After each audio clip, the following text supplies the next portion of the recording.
IPL 2026లో రెండో finalist ఎవరని తేల్చిపోయే qualifier 2కి రంగం సిద్ధమైంది.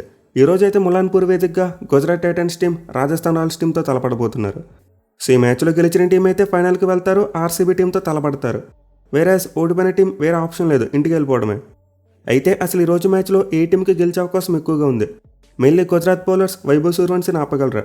అలాగే మ్యాచ్కి పిచ్ రిపోర్ట్ ఏంటి, వెదర్ రిపోర్ట్ ఏంటి, ప్లేయింగ్ లెవెన్స్ ఎలా ఉండబోతున్నాయి, ఇలాంటి ఇంట్రెస్టింగ్ విషయాలన్నీ కూడా ఇప్పుడైతే మనం ఈ వీడియోలో డిస్కస్ చేసుకుందాం. సో ముందు ఈ రెండు జట్లకి హెడ్ స్టాట్స్ విషయానికి వస్తే మొత్తం 10 మ్యాచ్ల్లో తలపడ్డారు. అయితే 10 మ్యాచ్ల్లో గుజరాత్ వాళ్ళు 7 మ్యాచ్లు గెలిస్తే రాజస్థాన్ టీం మాత్రం 3 మ్యాచ్ల్లో మాత్రమే గెలిచారు. విచ్ మీన్స్ ఆబ్వియస్లీ గుజరాత్ టీంకి అప్పర్ హ్యాండ్ కనిపిస్తుంది. మెయిన్లీ ప్లే ఆఫ్స్లో చూసుకుంటే గతంలో ఈ రెండు జట్ల మధ్య 2 మ్యాచ్లు జరిగాయి. అంటే మనం 2022 ప్లే ఆఫ్స్లో చూసాం. క్వాలిఫైర్ 1లో తలపడ్డారు, ఫైనల్ మ్యాచ్లో తలపడ్డారు. అంటే 2 మ్యాచ్లు కూడా గుజరాత్ టీం రాజస్థాన్ టీంని డిఫీట్ చేసింది. సో దీనికి ప్రతీకారంగా ఈ మ్యాచ్లో రాజస్థాన్ టీం గుజరాత్ టీంకి బదులు ఇవ్వాలని చూస్తారు. మెయిన్లీ గుజరాత్ టీం క్వాలిఫైర్ 1లో బిగ్ మార్జిన్తో ఓడిపోయి వస్తున్నారు. కానీ రాజస్థాన్ టీం చూసుకుంటే మాత్రం ఎలిమినేటర్లు ఎస్ఆర్హెచ్ని డిఫీట్ చేసి వస్తున్నారు. పైగా ఈ మ్యాచ్ ఆడిపోయి ములాన్పూర్లో చూసుకుంటే ఆర్ఆర్ టీంకి అమోఘమైన రికార్డు ఉంది. ఆడిన 4 మ్యాచ్లు కూడా గెలిచేశారు. కానీ గుజరాత్ టీం మాత్రం ఈ గ్రౌండ్లో 3 మ్యాచ్లు ఆడితే ఒక్కడే గెలిచారు, 2 మ్యాచ్ల్లో ఓడిపోయారు. సో హెడ్ స్టాట్స్ అనేవి గుజరాత్ టీంకి అనుకూలంగా కనిపిస్తున్నప్పటికీ రీసెంట్ ఫామ్ మాత్రం రాజస్థాన్ టీంకి అనుకూలంగా కనిపిస్తుంది. బట్ ఎనివే అలా అని చెప్పి గుజరాత్ టీంని ఎక్కడ కూడా తక్కువ అంచనా వేయకూడదు భయ్య. చివరికి 2 జట్ల మధ్య మ్యాచ్ జరిగినప్పుడు చూసాం, వాళ్ళైతే రాజస్థాన్ టీం మీద చాలా పెద్ద విక్టరీ కొట్టారు. ఎట్ ది సేమ్ టైం ఈ రోజు మ్యాచ్ ఆడిపోయి పిచ్ చూసుకుంటే గుజరాత్ టీంకి కాస్త అనుకూలంగా మారేటట్టు కనిపిస్తుంది. సో ఈ క్వాలిఫైర్ 2 మ్యాచ్ని అయితే ఎలిమినేటర్ మ్యాచ్ని ఏ పిచ్ మీద ఆడారో సేమ్ అదే పిచ్ మీద ఆడబోతున్నారు. అంటే పిచ్ నెంబర్ 4 మీద ఆడబోతున్నారు. అండ్ నార్మల్గా చూసుకుంటే ఇది ఒక బ్యాటింగ్ ఫ్రెండ్లీ సర్ఫేస్. గత మ్యాచ్లో చూసాం భారీ స్కోర్లు వచ్చాయి. అయితే సమస్య ఏంటంటే ఇప్పుడు ఇది యూజ్డ్ వికెట్గా మారిపోయింది. అంటే జస్ట్ 1 డే గ్యాప్లో మళ్ళీ ఇంకోసారి యూజ్ చేయబోతున్నారు. దీంతో ఆబ్వియస్లీ పిచ్ బ్యాటింగ్ మరీ అంత ఫ్రెండ్లీగా ఉండకపోవచ్చు, ఖచ్చితంగా స్లో అవుతుంది. ఎట్ ది సేమ్ టైం ఈ మ్యాచ్కి వెదర్ ఫోర్కాస్ట్ చూసుకున్నా అంత అనుకూలంగా కనిపించట్లేదు. పర్టికులర్గా మ్యాచ్ జరిగే ముందు చూసుకున్నా, మ్యాచ్ జరిగే టైంలో చూసుకున్నా 15% వరకు వర్షం పడేందుకు అవకాశాలు ఉన్నాయి. సో ఆల్రెడీ నిన్న ములాన్పూర్లో వర్షం వచ్చిందంట. దీంతో పిచ్ను అండర్ ది కవర్స్ ఉంచారంట. విచ్ మీన్స్ టాప్ లేయర్ మీద ఆల్రెడీ కాస్త మాయిశ్చర్ ఏర్పడుతుంది. దీంతో పేస్ బౌలర్స్ కొత్త బాల్తో బౌలింగ్ చేసినప్పుడు ఖచ్చితంగా అడ్వాంటేజ్ అయితే లభిస్తుంది. పైకి పిచ్ చూసుకుంటే ఎక్కువగా రెడ్ సాల్ కంటెంట్ ఉన్న పిచ్. సో ఒక యూజ్డ్ వికెట్ యూజ్ చేయడం, at the same time under covers ఉంచడం వల్ల మనమైతే మరీ అంత ఎక్కువ బ్యాటింగ్ ఫ్రెండ్లీ వికెట్ని ఎక్స్పెక్ట్ చేయకూడదు. అంటే మరీ 240, 250 స్కోర్స్ వచ్చేస్తాయని చెప్పి మనమైతే ఊహించకూడదు. మనమైతే అరౌండ్ 200 స్కోర్స్ చూసేందుకు అవకాశం ఉంటుంది. అయితే టాస్ విషయానికి వస్తే మాత్రం చాలా ట్రికీ భయ్య. అంటే నార్మల్గా చూసుకుంటే ఆడేది ములాన్పూర్ ఎక్కువగా చేసింగ్ అనుకూలించింది. బట్ ఎలిమినేటర్ మ్యాచ్లో ఫస్ట్ బ్యాటింగ్ చేసిన వాళ్ళే గెలిచారు. అండ్ ఆల్సో క్వాలిఫైర్ 1లో కూడా ఫస్ట్ బ్యాటింగ్ చేసిన వాళ్ళే గెలిచారు. ఇన్ఫ్యాక్ట్ ఓవరాల్గా ప్లే ఆఫ్ చరిత్రలో చూసుకుని ఎక్కువసార్లు ఫస్ట్ బ్యాటింగ్ చేసిన టీమ్సే గెలిచాయి. సో ఇంత టాస్ గెలిచిన కెప్టెన్ ముందుగా బ్యాటింగ్ చేసేందుకు ఇష్టపడతారు. పైగా ముందు చెప్పినట్టు ఈ మ్యాచ్కి యూజ్డ్ వికెట్ యూజ్ చేయబోతున్నారు. విచ్ మీన్స్ సెకండ్ హాఫ్లో మరింత స్లోగా మారేందుకు అవకాశం ఉంటుంది. అయితే సమస్య ఏంటంటే వర్షం వస్తే మాత్రం సెనారియో మళ్ళీ కంప్లీట్లీ మారిపోద్ది. అంటే రెయిన్ థ్రెట్ ఉన్నప్పుడు ఇప్పుడు కూడా ఫస్ట్ బ్యాటింగ్ చేయడం చాలా రిస్కీ మూవ్. పిచ్ బౌలర్స్ అనుకూలిస్తుంది, at the same time second హాఫ్లో డిఎల్ఎస్ అడ్వాంటేజ్ ఉండదు. సో దీంతో రెయిన్ థ్రెట్ ఏమైనా భయంకరంగా ఉంటే మాత్రం టాస్ గెలిచి ముందుగా ఫీల్డింగ్ తీసుకుంటారు. లేదు వర్షం పడేందుకు ఛాన్స్ లేదనుకుంటే మాత్రం ఫస్ట్ బ్యాటింగ్ చేయడమే బెస్ట్ ఆప్షన్గా టర్న్ అవుద్ది. అయితే కొంతమందికి ఒక డౌట్ వస్తుంది, ఈ మ్యాచ్ వర్షం కారణంగా రద్దు అయితే ఏంటి పరిస్థితి అని చెప్పి. So first thing is first, weather forecast మరీ అంత వర్స్ట్గా లేదు భయ్య. అంటే వర్షం కారణంగా మ్యాచ్ పూర్తిగా రద్దు అయ్యేంత అవకాశం అయితే లేదు. ఒకవేళ వర్షం వచ్చినా సరే ఎక్స్ట్రాగా 2 గంటలు వెయిట్ చేస్తారు. అంటే మిడ్ నైట్ 12 వరకు వెయిట్ చేస్తారు. అండ్ దెన్ ఆ తర్వాత 5 ఓవర్ల గేమ్ పెట్టడానికి ట్రై చేస్తారు. ఒకవేళ అది కూడా పాసిబుల్ కాకపోతే సూపర్ ఓవర్ పెట్టేందుకు అవకాశం ఉంటుంది.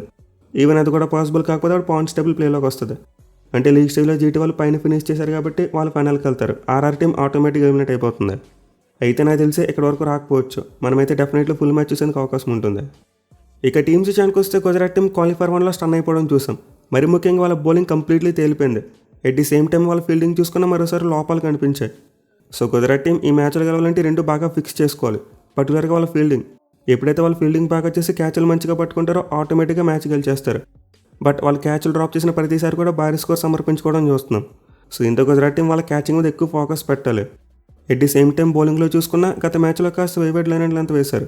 దీన్ని కరెక్ట్ చేసుకుని టైట్ బౌలింగ్ వేస్తే ఖచ్చితంగా మంచి రిజల్ట్ వచ్చేందుకు అవకాశాలు ఉంటాయి.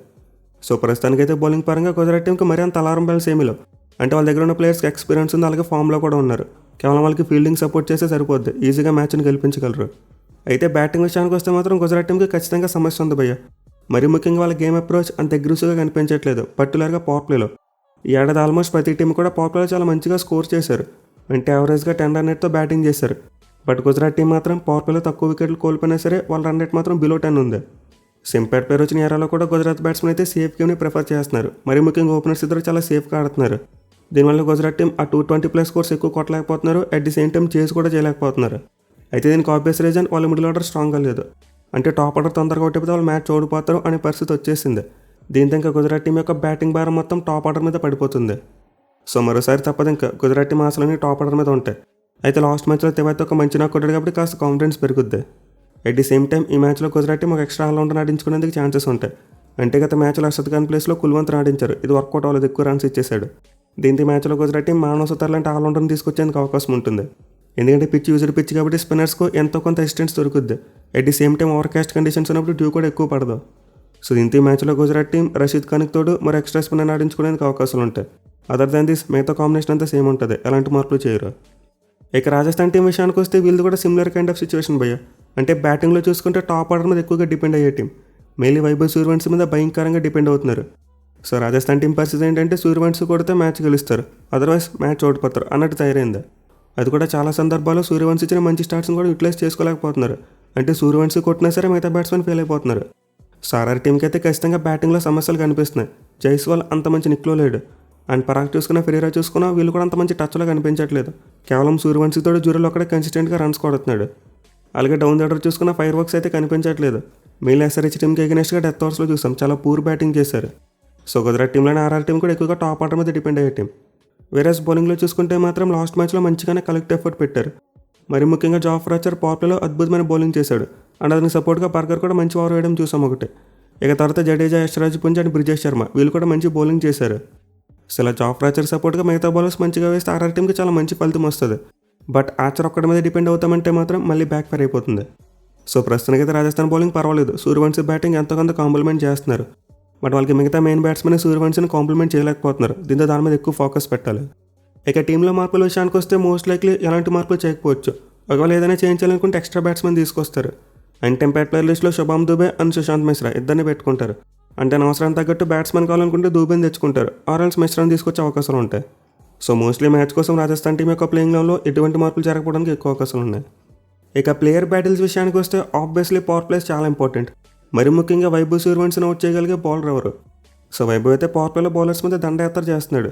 మీలో అతనికి రబాడా మీద మంచి రికార్డు ఉంది, అలాగే సిరాజ్ మీద కూడా మంచి రికార్డు ఉంది. అయితే రెండు జట్ల మధ్య ప్రీవియస్గా జరిగిన మ్యాచ్లో చూసాం, సిరాజ్ అయితే సూర్యవంశీని అవుట్ చేశాడు, ముందు కొట్టించుకున్న ఆ తర్వాత కంబ్యాక్ ఇచ్చాడు. దీంతో మరోసారి ఈ మ్యాచ్లో ఇద్దరి మధ్య ఒక మంచి బ్యాటిల్ చూసేందుకు అవకాశం ఉంటుంది. మెయిన్లీ గుజరాత్ టీం వైభవ్ సూర్యవంశీ కోసం ప్లాన్ చేసుకుని రావాలి భయ్య. అయితే అతను out side off stump balls వేస్తూ డీప్లో ఫీల్డర్స్ని పెట్టి ట్రాప్ చేయాలి. అదర్వైజ్ ఆ షార్ట్ బాల్ని చాలా ఎఫెక్టివ్గా యూజ్ చేయాలి. అంటే ఫుల్ ఎఫర్ట్ పెట్టి ఆ షార్ట్ బాల్ని షోల్డర్ హైట్లో వేయాలి, అది కూడా బాడీ లైన్లో వేయాలి. అప్పుడు మాత్రమే సూర్యవంశీకి హ్యాండ్స్ని ఫ్రీజ్ చేసుకునేందుకు అవకాశం దొరకదు. అలా కాకుండా షార్ట్ బాల్ని హిప్ సైడ్లో వేసినా లేకపోతే చెస్ట్ హైట్లో వేసినా సిక్సర్ కొట్టేస్తాడు. సో జిడి టీం దగ్గర అయితే ఎలానో మంచి పేస్ ఉన్న బౌలర్స్ ఉన్నారు, అలాగే హైట్ ఉన్న బౌలర్స్ ఉన్నారు. దీంతో వాళ్ళైతే మంచిగా ప్లాన్ చేసుకుంటే ఎర్లీగా వైభవ్ సూర్యవంశీ వికెట్ తీసేందుకు అవకాశం ఉంటుంది. అదర్వైజ్ మరోసారి సునామీ తప్పదు. ఇక జైస్వాల్కి ఎగనెస్ట్గా చూసుకుంటే రబాడాకు చాలా మంచి రికార్డ్ కనిపిస్తుంది భయ్య. 6 ఇన్నింగ్స్లో కేవలం 27 బంతులు 27 పరుగులు మాత్రం ఇచ్చాడు. మరి ముఖ్యంగా 3 టైమ్స్ అవుట్ చేశాడు అతన్ని. సో లాస్ట్ టైం రెండు జట్ల మధ్య మ్యాచ్ జరిగినప్పుడు కూడా రబాడానే జైస్వాల్ని అవుట్ చేశాడు. దీంతో మరోసారి మ్యాచ్లో ఇద్దరి మధ్య ఒక మంచి బ్యాటిల్ని ఎక్స్పెక్ట్ చేయవచ్చు. ఇక తర్వాత చూసుకుంటే ఆర్ఆర్ మిడిల్ ఆర్డర్ బ్యాట్స్మెన్ అలాగే రషీద్ ఖాన్కి మధ్య చాలా మంచి బ్యాటిల్స్ ఉండబోతున్నాయి. మెయిన్లీ రషీద్ ఖాన్కి ధ్రువ్ జురేల్ మీద మంచి రికార్డు కనిపిస్తుంది. 4 ఇన్నింగ్స్లో 2 టైమ్స్ అవుట్ చేశాడు, అది కూడా 19 బంతులు 26 పరుగులు మాత్రం ఇచ్చాయి. వేరేస్ ఆ తర్వాత చూసుకుంటే రేయాన్ పరాగ్ను కూడా 2 టైమ్స్ అవుట్ చేశాడు, స్ట్రైక్ రేట్ కేవలం 90 పరాగ్కి. అండ్ దెన్ ఆ తర్వాత జడేజాని చూసుకున్న 2 టైమ్స్ అవుట్ చేశాడు. జడేజాకి అయితే రషీద్ ఖాన్ మీద మరీ తక్కువ స్ట్రైక్ రేట్ ఉంది, కేవలం 72 ఉంది. సో ఇండి మ్యాచ్లో గుజరాత్ టీంకి మిడిల్ ఓవర్స్లో రషీద్ ఖాన్ చాలా కీలకంగా మారుతాడు. రాజస్థాన్ మిడిల్ ఆర్డర్ బ్యాట్స్మెన్ అతను ఎలా కౌంటర్ చేస్తారనే దాని మీద మ్యాచ్ యొక్క ఫలితం కూడా ఆధారపడి ఉంటుంది. ఇక గుజరాత్ టీం యొక్క బ్యాటింగ్ సైనింగ్ చూసుకుంటే obviously Gill versus Jofra Archer చాలా అంటే చాలా ఇంట్రెస్టింగ్ బ్యాటిల్. ఓవరాల్గా చూసుకుంటే గిల్ మీద ఆర్చర్కి చాలా మంచి రికార్డు ఉంది. బట్ లాస్ట్ టైం రెండు జట్ల మధ్య మ్యాచ్ జరిగినప్పుడు గిల్ బాగానే కౌంటర్ చేశాడు. ఆర్చర్ని సమర్థవంతంగా ఎదుర్కొని తన స్ట్రైక్ రేట్ని కాస్త కూస్త ఇంప్రూవ్ చేసుకున్నాడు.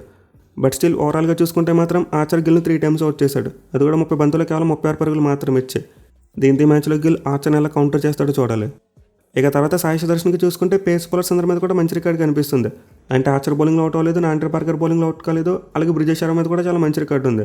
దీంతో రాజస్థాన్ టీం ఏమైనా ఎర్లీగా స్పిన్నర్ని తీసుకొస్తే బాగుంటుందేమో. పర్టికులర్గా last time Yashraj Punja Sudharsan trouble చేశాడు. 9 బంతులు వేస్తే కేవలం 10 పరుగులు మాత్రం ఇచ్చాడు అండ్ ఆల్సో అవుట్ చేసి పడేశాడు. సో ఇండియా మ్యాచ్లో మరోసారి ఇద్దరి మధ్య ఒక మంచి బ్యాటిల్ పడేందుకు అవకాశం ఉంటుంది. ఇక తర్వాత చూసుకుంటే బట్లర్కి మరియు జడేజాకి మధ్య కూడా ఒక మంచి బ్యాటిల్ని ఎక్స్పెక్ట్ చేయవచ్చు. లాస్ట్ టైం రెండు జట్ల మధ్య మ్యాచ్ జరిగినప్పుడు జడేజా అవుట్ చేశాడు బట్లర్ని. అండ్ ఓవరాల్గా చూసుకున్న బట్లర్ని చాలా వరకు కామ్గానే ఉంచాడు. అంటే 12 ఇన్నింగ్స్లో 66 బంతులు వేస్తే 82 పరుగులు మాత్రం ఇచ్చాడు. మోస్ట్ ఇంపార్టెంట్లీ 3 టైమ్స్ అవుట్ చేశాడు. ఈ మ్యాచ్లో గుజరాత్ టాప్ ఆట అయితే ఆచాన్ని సేఫ్ గాడేసి మిగతా వాళ్ళ మీద కౌంటర్ అటాక్ చేసిపోయా. అంటే బర్గర్కి చూసుకున్న బ్రిజేష్ శర్మకి చూసుకున్న అంత మంచి రికార్డ్స్ కనిపించట్లేదు. దీంతో లేదని కౌంటర్ అటాక్ చేయొచ్చు అండ్ దాని ఇన్నింగ్స్ని బిల్డ్ చేసుకోవచ్చు. అలా కాకుండా ఎర్లీగా ఆర్చర్కి వికెట్స్ ఇస్తే మాత్రం అతను ఇంకా చెలరేగిపోతాడు, భయంకరమైన పేస్ వేస్తాడు. సో లెట్స్ ఈ మ్యాచ్లో గుజరాత్ టాప్ ఆట ఆర్చర్ని ఎలా కౌంటర్ చేస్తారో చూద్దాం. ఎనివే కంక్లూజన్ విషయానికి వస్తే రెండు టీంలో కూడా సేమ్ టెంప్లెట్, అంటే టాప్ ఆర్డర్ మీద ఎక్కువగా డిపెండ్ అయ్యే టీమ్స్. బట్ ఒక team top order classical batting చేస్తే మరో team top order aggressive batting చేస్తారు. మరి ముఖ్యంగా సూర్యవంశీ సిక్సర్లతోనే మాట్లాడుతున్నాడు. దీంతో ఈ మ్యాచ్లో గుజరాత్ టీంకి గెలవాలంటే కుర్రాన్ని ఎంత త్వరగా అవుట్ చేస్తే అంత మంచిది. అదర్వైజ్ వాళ్ళైతే ఫైనల్ అసలు మర్చిపోవచ్చు. మరి మీరు ఈ మ్యాచ్లో ఏ టీం గెలుస్తుంది అనుకుంటున్నారు కింద కామెంట్ చేయండి. Thank you for watching. Have a nice day.